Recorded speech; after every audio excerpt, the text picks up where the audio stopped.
শফিউল মুযনিবিন জনাব মুহাম্মদুর রাসূলুল্লাহ সাল্লাল্লাহু আলাইহি ওয়াসাল্লামের উপর আল্লাহ তাআলার অশেষ মেহেরবানি দয়া ফজল ও করম। আল্লাহ তাআলা দয়া করে ইহসান করে ভালোবেসে আল্লাহর ঘর মসজিদে আমাদেরকে এনেছেন। আমি আপনাদের সামনে কালাম হাকিম থেকে দুটি আয়াত এবং আল্লাহ নবী সাল্লাল্লাহু আলাইহি ওয়াসাল্লামের অসংখ্য অগণিত হাদিস থেকে একটি হাদিস পড়েছি। আল্লাহ রাব্বুল আলামিন যদি তৌফিক দান করেন, কোরআনুল কারীমের আয়াত এবং আল্লাহ নবীর হাদিসকে সামনে রেখে অল্প সময় কথা বলবো ইনশাআল্লাহ।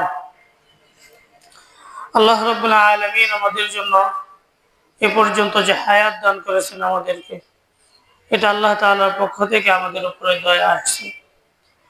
আপনার আমার বয়সী, আমাদের চেয়ে ছোট, আমাদের চেয়ে বড় কত মানুষ এই সময় দুনিয়া থেকে চলে গেছে। আজকে সকালেও কত মানুষ দুনিয়া থেকে চলে গেছে, কিন্তু আল্লাহ তাআলা আপনাকে আমাকে এখনো পর্যন্ত হায়াত দান করেছেন যে বান্দা গুনাহ থাকলে গুনাহ মাফ চায়া গুনাহ মুক্ত জিন্দেগি নিয়ে আমলওয়ালা জিন্দেগি নিয়ে তুই কবরে আস। এই জন্য আল্লাহ তাআলা আপনাকে আমাকে এই সুযোগটা দিয়ে রেখেছে। বান্দা আল্লাহ তাআলা দেওয়ার সুযোগ পাওয়ার পরেও বান্দা সুযোগের সদ্ব্যবহার করতে পারেন, সুযোগ অনুযায়ী সময়টাকে কাজে লাগাইতে পারেন। গত বছর লাইলাতুল বারাতে, শবে বরাতে আমাদের সময় নির্ধারণ হয়েছে। আমরা এই শবে বরাত পর্যন্ত সকলে বাঁচবো কিনা। যাদের জন্য পরোয়ানা জারি হয়ে গেছে তারা দুনিয়া থেকে চলে গেছে, আর আমাদের জন্য এখনো পর্যন্ত জারি হয় নাই। কখন জারি জেনে আমাদের সময় লেখা আছে, ওই সময় আমাদের কি করতে হবে? দুনিয়া থেকে চলে যেতে হবে। দুনিয়া একটা খেলার জায়গা, খেলতামাশার জায়গা। ইন্নামাল হায়াতুদ দুনিয়া লাইবুন ওয়া লাহু। আল্লাহ রাব্বুল আলামিন বলেন, বান্দারে এই যে দুনিয়ার জিন্দেগিটা তোকে দান করলাম, এই যে দুনিয়ার আসবাব যা কিছু দেখতেছিস এগুলো হলো খেল তামাশা ছাড়া আর কিছুই না। তোর তো আসল জিন্দেগিটা শুরু হবে মৃত্যুর পরে, পরকালীন জিন্দেগি। দুনিয়ায় যা কিছু দেখতেছিস সব কিছুই খেল তামাশা। আমাল হায়াতুদ দুনিয়া ইল্লা মাতাউল গুরুর। দুনিয়ার হায়াত মাতাউল গুরুর, ধোঁকার আসবাব। আপনাকে আমাকে শয়তান ধোঁকায় ফেলে দিচ্ছে, দুনিয়া আপনাকে আমাকে ধোঁকায় ফেলে দিচ্ছে, দুনিয়ার চাকচিক্য এগুলো আমাদেরকে ধোঁকায় ফেলে দিচ্ছে। দুনিয়ার আরাম আয়েশ, লোভ লালসা, বিলাসিতা এগুলো আমাদেরকে ধোঁকায় ফেলে দিচ্ছে, আল্লাহকে ভুলে গেছে।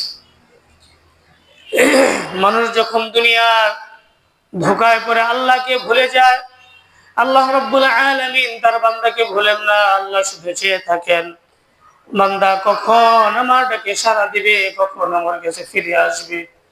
এজন্য তো বলা হয়, তুমি যদি জিন্দেগি ভর গুনাহ করতে থাকো, গুনাহ করতে করতে যদি তোমার গুনাহটা সমুদ্রের ফেনা পরিমাণ হয়ে যায়, গুনাহ করতে করতে যদি তোমার গুনাহগুলো হিমালয় পর্বতের চেয়েও বেশি হয়ে যায়, আল্লাহ রাব্বুল আলামিন কোরআনে বলেন, লা তাকনাতু মির রাহমাতিল্লাহ।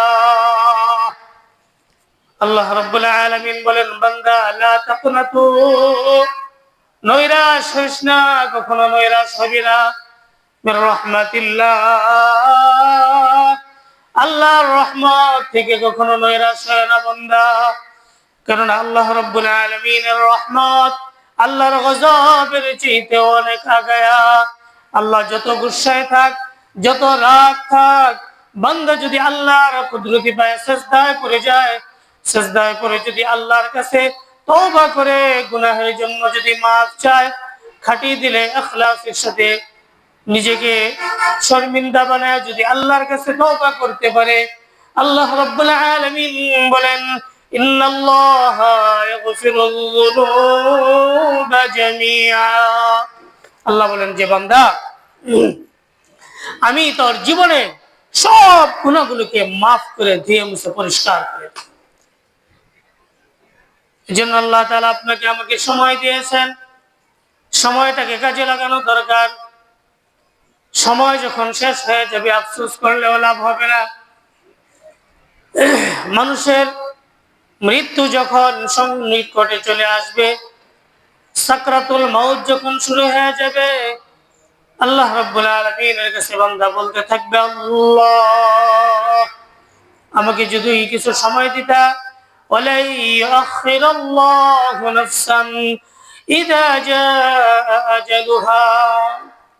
আল্লাহ রাব্বুল আলামিন বলেন যে না, বিন্দু পরিমাণ সময় তোমাকে দেওয়া হবে, কারণ তোমাকে অনেক সময় দেওয়া হয়েছে, দুনিয়ার জিন্দেগি লম্বা হায়াত তোমাকে দেওয়া হয়েছে, বারবার তোমাকে সতর্ক করা হয়েছে, বারবার তোমার জীবনের সময়টাকে আমি আল্লাহ রাব্বুল আলামিন বৃদ্ধি করে দিয়েছি, লম্বা করে দিয়েছি, যাতে করে তুমি গুনাহ থেকে মাফ চাইতে পারো, নিজের জীবনের গুনাহগুলোকে মাফ করাইতে পারো। আমার কুদরতি পায়ে ধরে তুমি যদি সেজদা দিতা, আমার কুদরতি পায়ে ধরে যদি তুমি কান্নাকাটি করতা, তওবা করতা, আমি আল্লাহ রাব্বুল আলামিন তোমার জীবনের সমস্ত গুনাহগুলোকে মাফ করে দিয়ে গুনার জায়গাগুলোকে নেক দ্বারা ভরপুর করে দিতাম। কিন্তু কি করছি আমরা? আপনাকে আমাকে আল্লাহ রাব্বুল আলামিন গত শবে বরাত থেকে নিয়ে আবার সামনে শবে বরাত আসতেছে, 2-4 দিন পরে শবে বরাত। আজকে কয় তারিখ জানেন? শাবান মাসের আজকে হলো 10 তারিখ। আজকে কয় তারিখ? 10 তারিখ। 14 তারিখ দিন যায়, রাত্রে হলো কি শবে বরাত। তাহলে আজকে যদি 10 হয়, শনি রবি সোম মঙ্গলবার দিন যায়, রাত্রে কি শবে বরাত, লাইলাতুল বরাত। এই যে বরাত চলে আসছে, এই যে আজকের দিন সহ সামনে যে 5টা দিন আছে, 4টা দিন আছে, আজকের দিন সহ 5 দিন মোট। এই 5 দিন সময় আপনি আমি পাবো কিনা? 5 দিনের তো কোনো গ্যারান্টি নাই,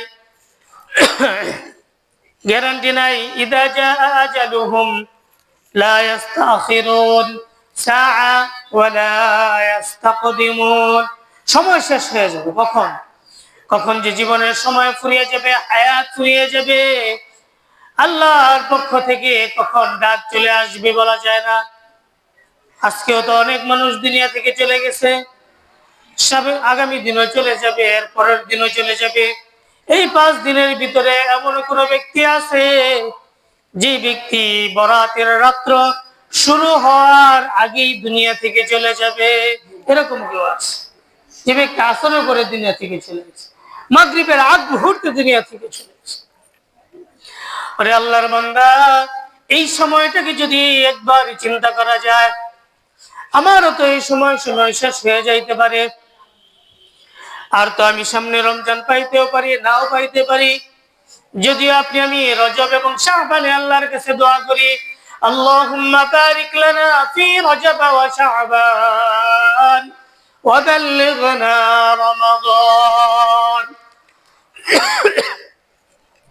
আমরা তো আল্লাহর কাছে দোয়া করছি যে আল্লাহ রজব শাবানে বরকত দিয়া হায়াতটাকে লম্বা করে তুমি রমজান পর্যন্ত পৌঁছিয়ে দাও। এই যে দোয়া করতেছি, আল্লাহ নবী সাল্লাল্লাহু আলাইহি ওয়াসাল্লাম, আমার যেটা মনে হয়, আমি আমার ধারণা থেকে যে রাসূল করিম সাল্লাল্লাহু আলাইহি ওয়াসাল্লাম রজব এবং শাবানে এই জন্যই বেশি বেশি করে এই দোয়াটা পড়তে বলছেন। রজব থেকে শুরু করে কোন ব্যক্তি যদি রজব থেকে দুনিয়া থেকে চলে যায়, শাবানে দুনিয়া থেকে চলে যায়, তার আফসোসের আর কোনো সীমা থাকবে না। যে অল্প সময়, এই 2টা মাস যদি সময় পাইতাম তাহলে তো আমি রমজানটা পাই যেতাম, আর রমজানের যদি পাই যেতাম, রমজানে মৃত্যুবরণ করলে তো জীবনের গুনাহগুলো আল্লাহ মাফ করে দিচ্ছে।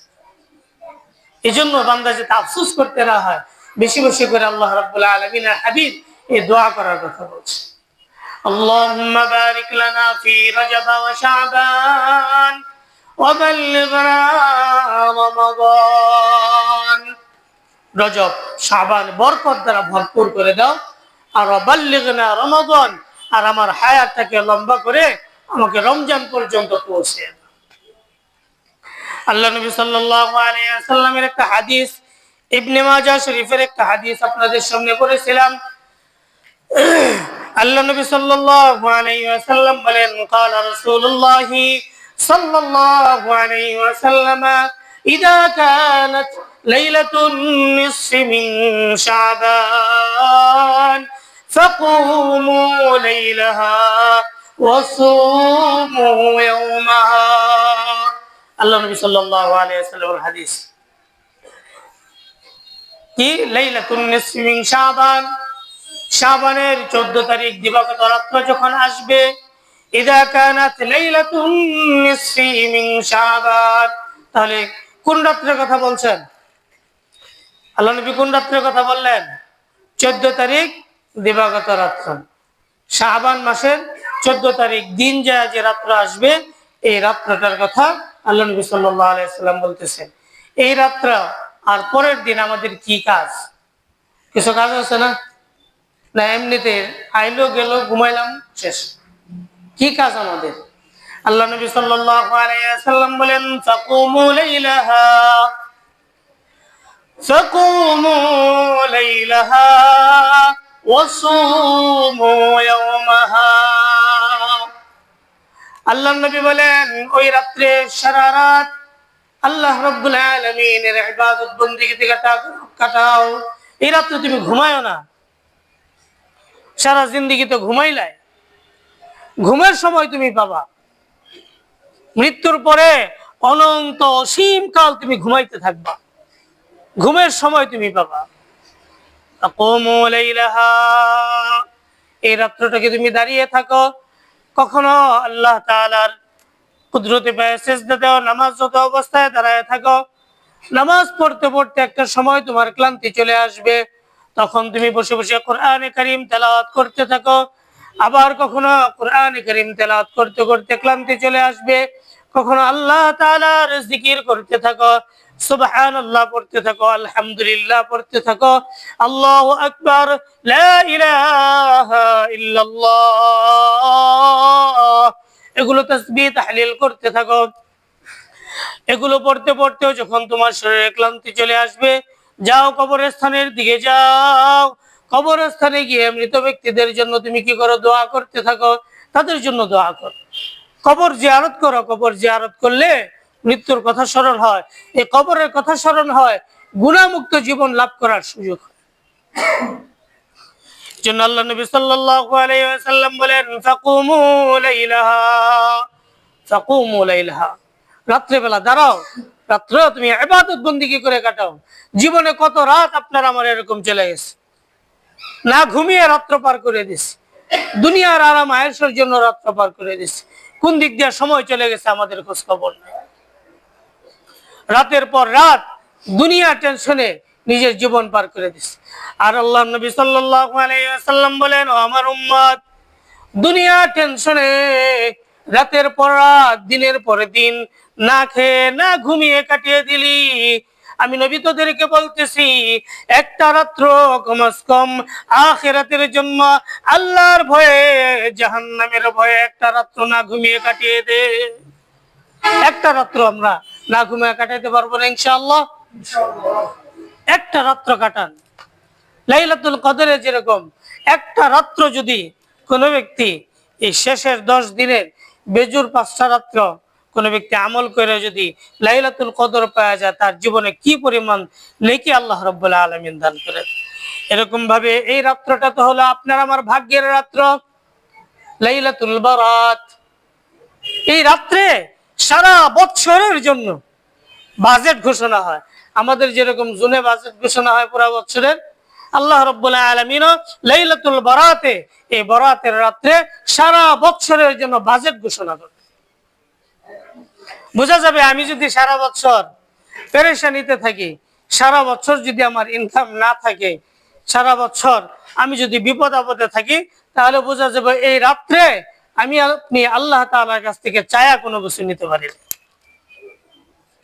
যদি আল্লাহর কুদরতি পায়ে সিজদা দিয়ে আল্লাহর রহমতের দরিয়ায় জুস লাগায় যদি চাইতে পারতাম, তাহলে সারাটা বছরের জন্য সবকিছু আমার জন্য আসান হয়ে যেত। কিন্তু আপনি আমি কি করছি?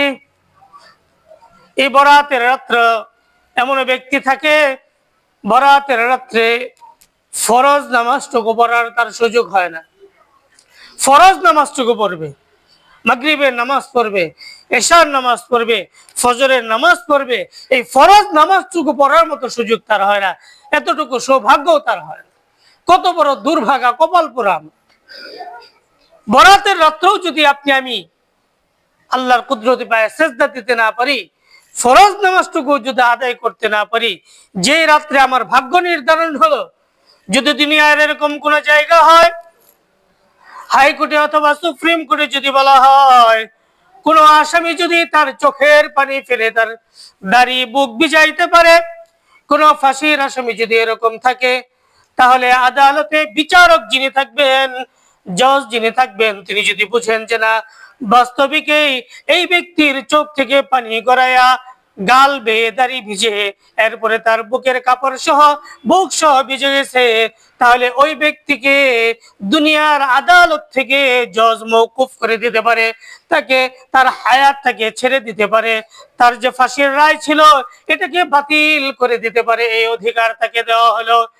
দুনিয়ার সামান্য এই জিন্দেগির জন্য যদি আপনি আমি জজের সামনে চোখের পানি ফালাইতে পারি, চোখ থেকে পানি বের করে গাল ভিজায়া দাড়ি ভিজায়া যদি বুক ভিজাইতে পারি, তাহলে ওই আমার আপনার 1 বছরের জিন্দেগির জন্য যা কিছু প্রয়োজন ওই মহান রব্বুল আলামিনের পায়ে কুদরতি পায়ে সেজদা দিয়ে কেন আমি চোখের পানি ফেলতে পারবো না? আমরা আমাদের চোখের পানি ফেলতে পারি না। ফাহিয়া কাল হিজারাতি আও আশাদ্দু কাসওয়া, আল্লাহ রাব্বুল আলামিন কুরআনুল কারীমে বলেন তাদের অন্তর, তাদের চক্ষুগুলো এমন কঠিন হয়েছে, ফাহিয়া কাল হিজারা, পাথরের মতো শক্ত হয়ে গেছে। আমরা যখন আল্লাহর সামনে আল্লাহর কাছে যখন দোয়া করি, হাত তুলি, আমাদের চোখ দিয়ে পানি বের হয় না, কেন? চোখের গুনাহ করতে করতে, চোখের জিনা করতে করতে আমাদের চোখগুলো পাথর হয়ে গেছে, অন্তরটা আমাদের গলে না, কারণ অন্তরে গুনাহ করতে করতে আমাদের কলব গুলো পাথর হয়ে গেছে। আল্লাহ রাব্বুল আলামিন বলেন ফাহিয়া কাল হিজারা আও আশাদ্দু কাসা, ওরে ভাই পাথর তো এক সময় না, এক সময় এক ফুটা পানি পড়তে পড়তে পড়তে পড়তে এক সময় পাথরটাও গলে যায়, তার ভিতরে ছিদ্র হয়। আল্লাহ রাব্বুল আলামিন বলেন ফাহিয়া কাল হিজারাতি আও আশাদ্দু কাসা, এদের অন্তর, এদের চক্ষুগুলো পাথরের চাইতেও কঠিন হয়ে গেছে, এদের চোখ দিয়ে পানি বের হয় না, অন্তরটা গলে না, হৃদয়টা নরম হয় না, পাথরের চাইতেও কঠিন। আমরা কোন জায়গায় আছি?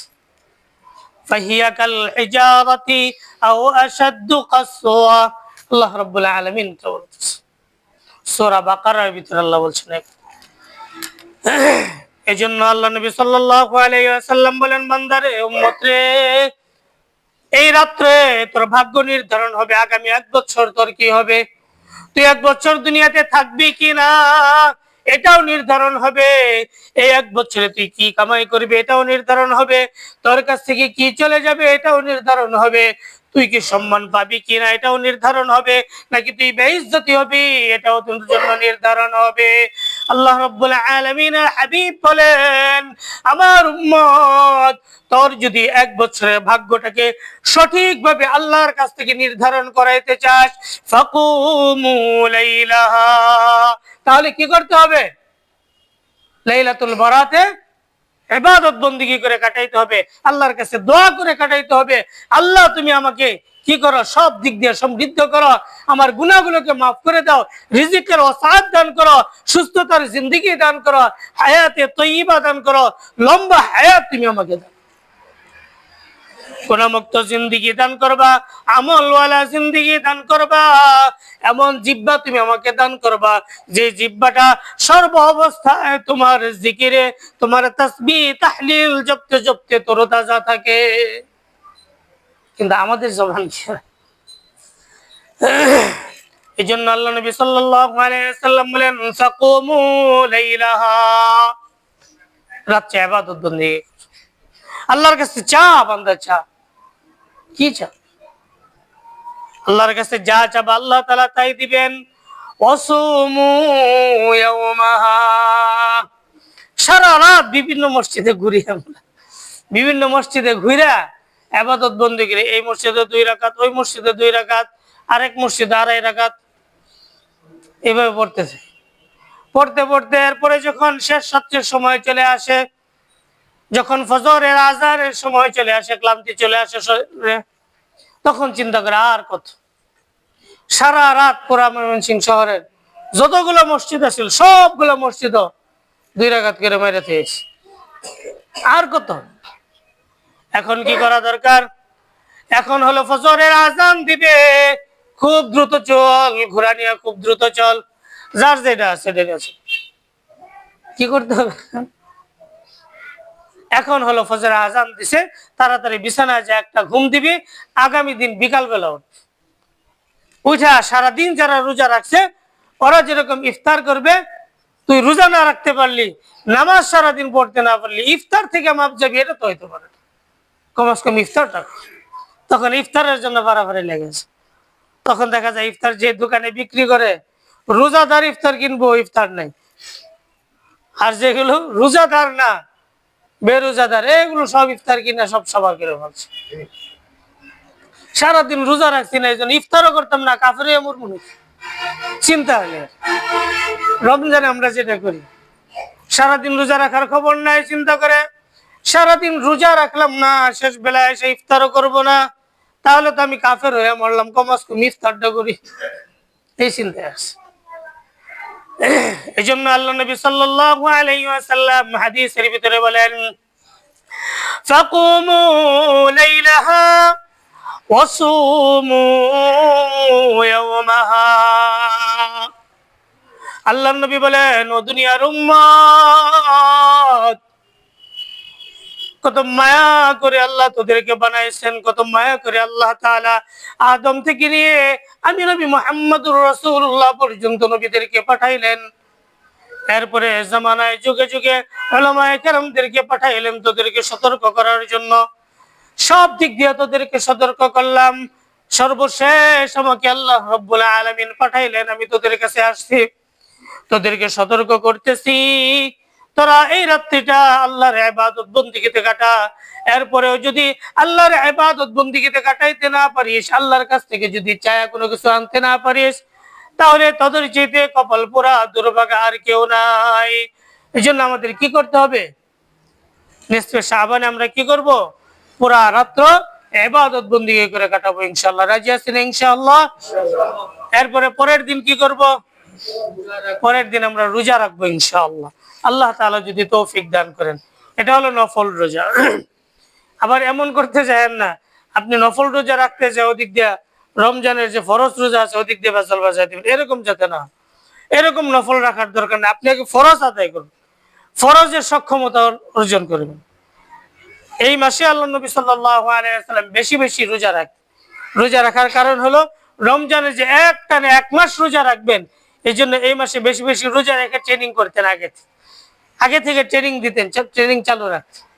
এমনিতেই তো আল্লাহ নবী সাল্লাল্লাহু আলাইহি ওয়াসাল্লাম সোমবার এবং বৃহস্পতিবার কি করতেন? রোজা রাখতেন। আবার মাসের মাঝখানে 13, 14, 15 এই দিনগুলোতে রোজা রাখতেন। এরপরেও শাবান মাসে কি করতেন? বেশি বেশি করে রোজা রাখতেন। রমজানের কিসের জন্য? প্রস্তুতির জন্য। তাহলে হাদিসে আল্লাহ নবী সাল্লাল্লাহু আলাইহি ওয়াসাল্লাম বলেন, ফাকুমু লাইলাহা ওয়াসুমু ইয়াওমাহা। রাত্রে ইবাদত করো আর দিনের বেলা রোজা রাখো। কেন করবা রাত্রে ইবাদত? আল্লাহ নবী সাল্লাল্লাহু আলাইহি ওয়াসাল্লাম হাদিসের ভিতরে বলেন, ও দুনিয়ার উম্মত শুনো, আল্লাহ রাব্বুল আলামিন প্রতি রাত্রে শেষ রাত্র যখন হয়, তাহাজ্জুদের সময় যখন হয়, তখন প্রতি রাত্রে আল্লাহ রাব্বুল আলামিন প্রথম আসমানে চলে আসেন আর এসে সে বান্দাকে ডাকতে থাকেন, এ বান্দা তুই ঘুমাইতেছিস, এখন তো আমার সাথে সম্পর্ক করার সময়, বান্দা তুই ঘুমাস, তোর কত বিপদ আছে, তুই আমার কাছে চা, আমি আল্লাহ রাব্বুল আলামিন সব থেকে উদ্ধার করব। তোর রিজিকের দরকার আমার কাছে চা, আমি আল্লাহ তাআলা রিজিক দিব। তোর সম্মানের দরকার আমার কাছে চা, আমি আল্লাহ তোকে সম্মান দান করব। তোর যা কিছু দরকার আমার কাছে। এটা আল্লাহ রাব্বুল আলামিন প্রতি রাত্রে করে, প্রতি রাত্রে শেষ রাত্রে আসেন তাহাজ্জুদের সময়। যাদের তাহাজ্জুদের অভ্যাস আছে তারা তো আল্লাহর সাথে সম্পর্ক করায় নিছে।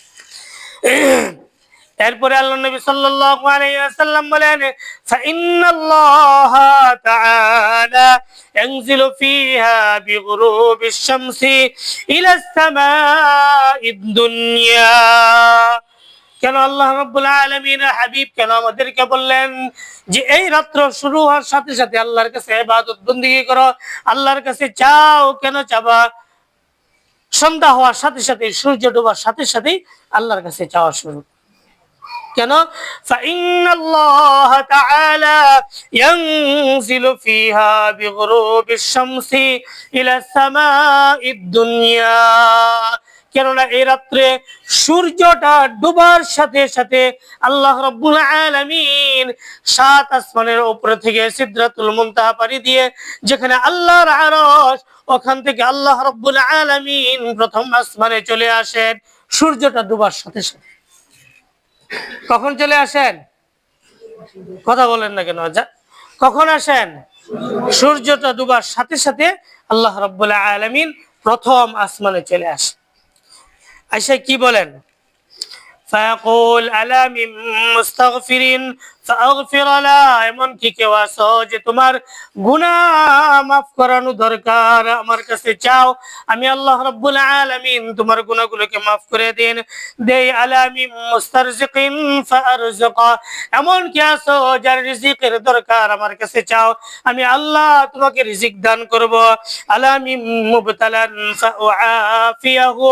এমন কেউ আছো বিপদ আপদে আছো, বালা মুসিবতের ভিতরে আছো, তুমি আমার কাছে চাও, আমি আল্লাহ তোমার বিপদ আপদ বালা মুসিবত সবকিছু দূর করে দিব। আল্লাহ নবী সাল্লাল্লাহু আলাইহি ওয়াসাল্লাম এই তিনটা বিষয় বলার পরে বলেন, আমি এত লম্বা করে তোমাদেরকে বলতেছি না, তোমাদেরকে শুধু তিনটা বিষয় বললাম, আর সাথে সাথে তোমাদেরকে এটাও বলে দিতেছি এই তিন বিষয়ের উপরে সীমাবদ্ধ না। আল্লাহ রাব্বুল আলামিন বলেন, আলা কাযা হাত্তা ইয়াতুলু আল ফাজর। এরকম ভাবে আল্লাহ তাআলা তার বান্দাদেরকে ডাকতে থাকেন প্রত্যেকটা নাম ধরে ধরে, তোমার কি প্রয়োজন, তোমার কি প্রয়োজন, তোমার কি প্রয়োজন, এইভাবে প্রত্যেকটা নাম ধরে ধরে আল্লাহ রাব্বুল আলামিন ডাকতে থাকেন আর বলতে থাকেন, আমার কাছে চাও, আমি আল্লাহ তোমাকে মাফ করে দিব, আল্লাহ তোমার সবকিছুর ব্যবস্থা করে দিব। কখন পর্যন্ত? হাত্তা ইয়াতুলু আল ফাজর, সুবহে সাদেক পর্যন্ত। কখন পর্যন্ত? সুবহে সাদেক, সেহরির সময় যখন শেষ হয়ে যায়, সুবহে সাদেক পর্যন্ত আল্লাহ রাব্বুল আলামিন তার বান্দাদেরকে প্রতিটা জিনিসের নাম ধরে ধরে বলতে থাকেন আর বলতে থাকেন যে আমার কাছে চাও, আমি আল্লাহ তোমাকে দান করে দিব। তাহলে লাইলাতুল বরাতে আমরা আল্লাহর কাছে কি চাবো? আল্লাহর ইবাদত বندگی করব, সারা রাত আল্লাহর কুদরতি পায়ে সিজদা দিব, জিকির আজকার করব, তাসবিহ তাহলিল করব, আল্লাহর কাছে মাফ চাবো, গুনাহ মাফ চাবো। সবচেয়ে উত্তম হলো আমাদের কি করা? গুনাহ মাফ চাও। আল্লাহ জীবনে কি পরিমাণ গুনাহ করেছি, আমার গুনাহগুলোকে তুমি কি করে দাও? মাফ করে দাও। আল্লাহর কাছ থেকে গুনাহ যদি এই রাত্রে মাফ করে দিতে পারি, আর সামনে যে সময়টুকু আল্লাহ তাআলা আপনাকে আমাকে দান করবেন, এই সময়ে যদি আপনি আমি কি করতে পারি? সুন্দরভাবে চলতে পারি, আল্লাহ তাআলা যাতে আমাদেরকে কোনো বিপদ আপদে না ফেলান, এইভাবে আল্লাহর কাছ থেকে কি করা? তাকদীর বরাত এগুলো কি করে নেওয়া? চায়া নেওয়া। এই রাত্রটা হলো চায়া নেওয়ার রাত্র। আর লাইলাতুল কদরে দিন বাই দিন, সময় বাই সময় এটাকে ভাগ করে দিন। এই বরাতের রাত্রে এক বছরের সবগুলো একবারে দিন, বস্তা করে একবারে দিয়ে দিন, যে এর জন্য এই পুরা এলাকা। এরপরে সারা বছরের জন্য ভাগ করবেন, অমুক দিনে এই এলাকা, তমুক দিনে ওই জায়গায়, এরপরে এই জায়গায়, এভাবে কতটুকু রিজিক, এটা হলো লাইলাতুল কদরে ভাগ করে দিন। আল্লাহ রাব্বুল আলামিন আমাদেরকে লাইলাতুল বরাতের যে তাৎপর্য আছে বুঝার, এই অনুযায়ী আমল করার তৌফিক দান করুন। কেউ মাজার পূজা করবেন না। কে কে মাজারে যাবেন? আমার বিরুদ্ধে আছে নাকি? মাজারে যায় না, হারাম। মাজারে যায় সেজদা দেওয়া, মোমবাতি জ্বালানো, আগরবাতি জ্বালানো, এরপরে কিছু চাওয়া, সবকিছু হারাম, হারাম। এই জন্য হারাম কাজ থেকে আল্লাহ তাআলা আমাদেরকে বাঁচায় রাখুন। ওয়া আখিরু দাওয়ানা আলহামদুলিল্লাহি রাব্বিল আলামিন। যারা সুন্নাত